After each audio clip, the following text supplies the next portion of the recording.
I kept You look covering my face. so spring. I love what Oh, you're doing. I love it. I love thank it. you.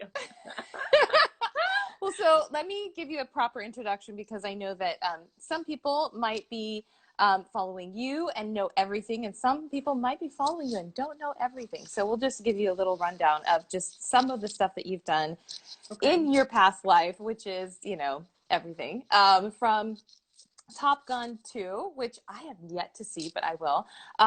Dancing for Rihanna, Katy Perry, Kelly Clarkson. I know it's exhausting just even thinking about how much choreography you've learned so far in your life. I know it's a lot. You know, going from True Blood to Vegas to How I Met Your Mother. I mean, there are so many things that you've done in your career. What is your favorite thing? Like, what has been one of your favorite gigs? Oh my gosh, I don't know. I mean, I do love touring, or Mhm. I'm not touring anymore, but sorry, my dog is loud. She's like It's kicking and drinking okay. and all the things.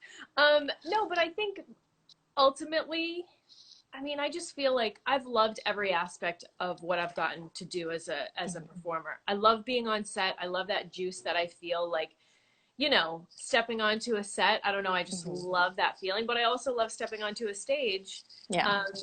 performing live. And so touring was always such a beautiful thing because you get to, travel the world and perform 4 or 5 times a week and to sold out, stages and auditoriums and everything. So I don't know. It's so hard. People ask what my favorite thing is, and I just never have a legit answer because I just feel like I love it all, and I'm always just very excited to work. So Exactly. yeah. Well, and right now is an interesting time for work. So I know that I have seen you prior This is my to dog. all of, I know, prior, She's hi. hi, Sydney. Ah, sorry. Prior to, you know, kind of the quarantine situation through the global pandemic, but before that, you were doing the Dancer's Edge and doing, you know, mentorship and workshops and master classes and things like that. So how did that whole thing kind of shift what you were already doing? So the Dancer's Edge kind of came to be about just a couple of years ago. I was traveling, as a master teacher, going into studios and working with students, and it was always like a 1 day thing. Mhm. You'd fly in, you'd work with a studio for a day, and then leave. And I always wanted to feel connected to the kids. I always wanted to feel like I just want more time. Mhm. And so, the Dancer's Edge was kind of birthed out of the idea of like, let's bring the ideas of a convention into studios, do in studio intensives, giving them access to master teachers. Because some studios, they want to take classes, but getting to Mhm. a convention is very expensive. Yes. Those prices are high, and like I grew up Mhm. dancing, but my family didn't have money. My mom was like working the reception desk at my studio so I could Right. dance legitimately, so it was kind of just like giving them access to teachers, allowing us to go in more than just 1 day, but for a couple of days, Mhm. cater our intensives around what that studio needed, as opposed to kind of, here's what we do, Mhm. I hope it fits what you need. It's kind of like, what do you guys want? What are the classes you want? What are the types of teachers you want? Great, let's build a weekend around that, Right. and then I'll bring my team in. So that's how it started. And then and then I jumped on Energy Dance Project Convention, which I've loved. That I just love traveling and teaching on convention and Mhm. being in that arena. It's so great. And then once quarantine hit, I had this idea for a mentorship with my company, The Dancer's Edge, for quite a while. I thought about pitching it to some other companies, and then right when we went into lockdown, I was like, gosh, this would be such a great time for me to just build this program, see who Mhm. responds to it, see how people resonate with it. And within like 4 days, I had taken kind of everything that was in my head in terms of creating like a 5 week program that dancers can do from the comfort of their house. Mhm.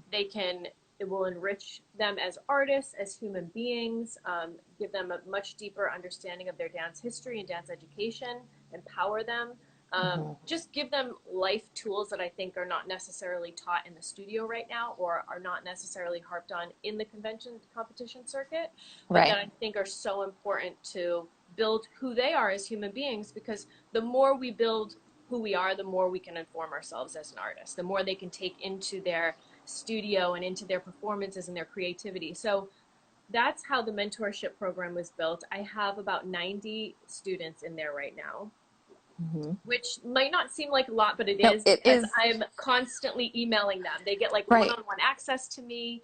weekly, we do conversations, we do emails, so it's a lot of back and forth. I also have studios that are like, I want to bring this whole program to my students to get Mm-hmm. them, you know, to just think differently. There's meditations in there, there's journaling, there's video submissions in there, there's mock auditions in there, so they get an understanding of what a real audition breakdown would look like, you know, because Yeah.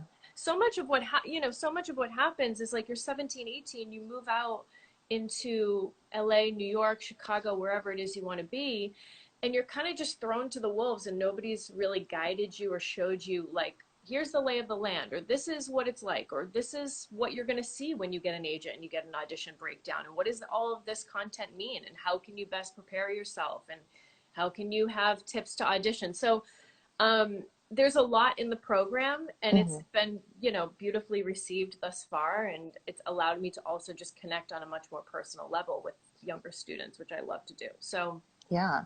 Well, and yeah. so I just feel like there's so much that goes into that, you know, right? So it's one thing to put up a website and say, come join me. But how you're saying I have emails to answer, and, you Mm-hmm. know, and you have a team, obviously you have different instructors that you were working with in person. Are those instructors also assisting in the, no, so it's just It's all you. me. Oh my Yeah, it's all gosh. me. Yes. I know. And it's, I have one girl that works with me. She's based out of New York. Her name is Laura Aronoff. She's lovely. And she kind of helps me with like outreach to studios and things like that. But when it comes to the mentorship program, it's just me, because I want them to know they have true access to Access. me.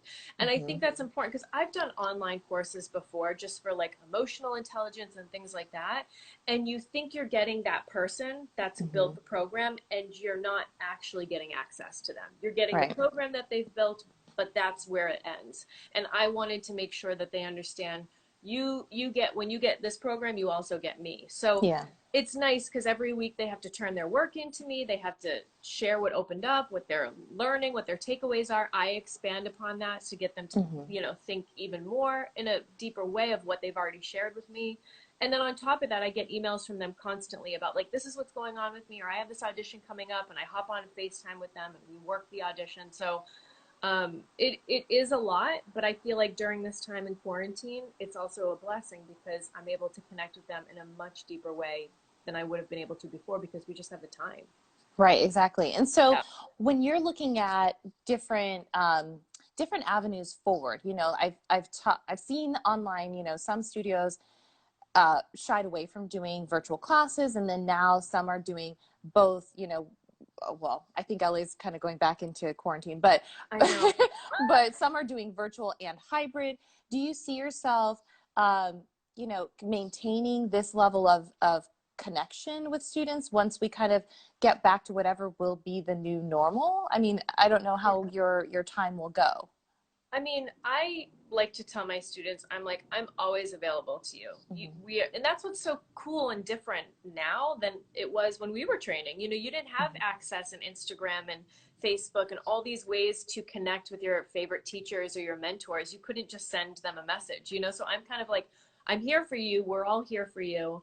And that's what's really great on like the convention I teach on for energy, for instance. We're all very accessible, and we're like, this is a family. Reach out to us. We're here for you. We have their parents that reach out to us. So Right. I always like to say, no matter what the nature of the world is, we're here for you. I think the virtual thing has been great because it allows me to, I've done a lot of privates, I've done a lot of Mm-hmm. studio classes. I'm in the middle of doing a contemporary and a lyrical intensive right now over the next 3 days that'll allow me to like connect with the kids. But I still like person to person. I still Yeah. like being in the room with them. You know, I Yeah. don't think that will ever change. But Mm-hmm. I think what's been great is that we've been able to kind of style flex and find new ways of achieving the same thing that we've always had in the studio. But okay, we have to do it virtually now. And what are the perks of doing that? And how has that allowed us to connect with students we would have never been able to connect with? You know, I mean, when you think about it, like the convention circuit, if you're a studio that can't go to a specific city, you don't go to that convention. Versus Right. now you can hop on and you can take drop-in classes with your teachers that you would have never been able to before. So Mm-hmm. I think part of that will still be an option. I mean, my company, like the Dancer's Edge, we've offered virtual intensives now as well. I kind of shied away from it for a little bit, and then I was like, Mm-hmm. you know what, we are going to be going into lockdown again, I think. Some states are. Yeah. So let me just offer this as an option, and studios can kind of decide what they want to do. Right. Well, so I know that you have so much talent and Gosh. ambition. And so what is next for you? Like as an instructor, you have to fill your own cup, right? So what do you see for yourself in the coming, years or months, or what are you trying to do? I think right now, personally, I'm just trying to really tap into everything that creatively resonates with me Hmm. and explore that, if that makes sense. Um, that's kind of what I've always done my whole life is like, oh, I love dance. Let me go in that lane. Oh, I've loved acting. Let me try that. And I do have like a lot of ambition and a lot of fire. And I Hmm. think that whatever I kind of put my mind to is something I commit to. Yeah. But I'm noticing that as I get older and as like I start to experience life a little bit more, there's certain avenues and certain things that are just kind of like piquing my interest. And I want to, instead of kind of pushing away from it, I'm just enjoying the process of just exploring what that is or what that could Hmm. look like. So I started writing in quarantine, which is something I've always wanted to do, which Yeah. scared me. And I'm like, okay, I'm going to write a feature script and I don't know what's going to happen with it, but these Okay. are ideas and these are characters. And so I have like 15 pages left and then that's of my first draft. But Oh my goodness. Congratulations. thank you. I've written shorts before and shot Yeah. shorts, but I've never done like a full length thing. And it was just sparked because, my brother's a writer. And so I'm always around that. And I read scripts often for auditions and things like that. But I'm like, God, there's these characters and like things that are relatable and real that I want to share and I want to talk about and I want to put it in the form of a script. So Right. I'm just exploring that. I've had ideas of like doing a podcast. I'd love to like explore that. An idea popped in my head last night, so I'm just trying to like see what does that look like. So Hmm. I'm just trying to stay as open as possible and explore anything that creatively resonates with me. Yeah. Well, I know that there's so many things out there that, and as a person in the same kind of boat as you, just artistically, I feel like I want to do it all. And then I have kids. So then I'm like, I know, that's yeah. not happening. Well, I So don't have an excuse. I I was thinking about that too. I was like, I don't have kids. I have no excuse. If I have my mind set on something, damn it, I got to do it. Yeah. Well, I mean, you do have your responsibility. You do have an animal at home. It's true, So very true. not the same as a kid, but still the same kind of time Yeah, commitment. So yeah. I know that it is difficult to figure out what's next, but I definitely know that everyone who wants to partake in your program can go to both, I think, your website and the Dancer's Edge. So tell me which one you would like people to go to most. So my website is rachaelmarkarian.net. That's Mhm. my Instagram handle at rachaelmarkarian. And then we have a separate one, thedancersedge.net. Mhm. That brings you to a website the website was beautifully designed by Nikki DeLonzo, who I know you had a conversation with her. Yes. She's wonderful. I had designed my website a couple years ago, and then Mhm. about 6 months ago, I was like, "Can you take a look at this and like see what needs to be tweaked?" And she was Yeah. like, "We're gonna overhaul the whole thing." So I'm so glad you had her on as well because she's so good. She's so smart with like what Mhm. works, what aesthetically and everything. So Dancer's Edge was designed by Nikki from Create Curate, and it's thedancersedge.net. And then our Instagram handle is at thedancersedge little underscore. Okay, awesome. Yeah. Well, I appreciate you taking the time. I know that you've got tons on your plate, so No, I this will is fun. I will post this everywhere. I'll send you the link, and just make sure that everyone that is watching this, find a mentor. That's my Yeah. thing, because I have one. I'm sure you probably have a few that you've worked with, whether it's in acting or dance, and it's all about personal growth. And even if it's just taking a free class every once in a while, you know, that's definitely going to make you go to the next level. And so that's Yeah. that's what I really think is a great message And too. I think in just to piggyback off that, I think a lot of people think they have to meet their mentors and connect with them. I have mentors that have never met me. Hmm. Like there are people that I value their content, I value their Hmm. vision, and I learn from them. So they are a mentor of mine without even knowing who I am. And I think Yeah. that's important too, is to just like go towards the information that is sparking your interest, that's inspiring you, that's challenging you to think differently and learn. And don't feel so attached to feeling like you have to have a one-on-one with a mentor. That's ideal, but you Right. don't have to meet all your mentors. You know what I mean? Exactly. Yeah. Well, I appreciate you, and it's good Thank to you. see you. You I'm like, too. I'm sure I'll once we're all back, you know, I'll see you at the Grove again, I or know, no, I at know. the movie theater. Congratulations on your family. Thank you for having me. Yeah, Thank you for doing this. It's amazing. And yeah, it's good to see your beautiful face. I'll see you. Okay. Bye bye.